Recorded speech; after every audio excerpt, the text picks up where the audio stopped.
मेरे साथ।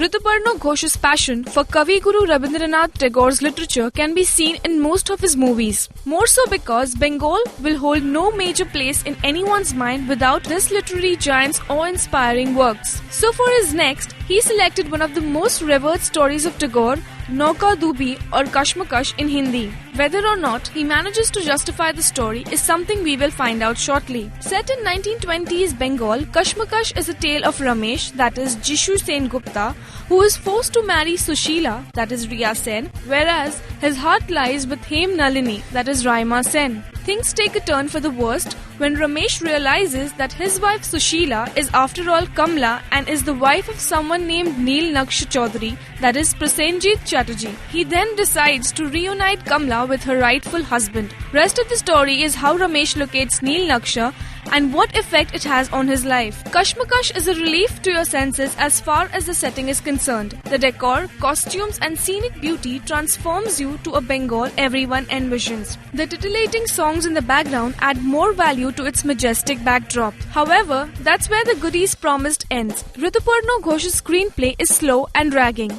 It gets really confusing after a few sequences that leave you flustered. The storyline appears disjointed at many occasions, making it a tiring experience. This is Riya Sen's first Bengali outing and she does a swell job. Riya looks very much at ease in the character of a shaken, docile, homely and good-hearted wife. Raima Sen's aristocratic demeanor as Hem Nalini is inspiring. Rest of the cast did a great job too. All in all, Kashmakash will not be able to hold audience's interest courtesy its treatment, but it surely deserves a dekho for its rich opulence that enlivens your senses.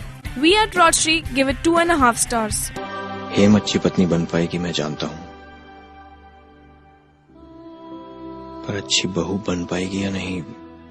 कमला, क्या पूरी जिंदगी मेरी पत्नी बनकर रह पाओगी?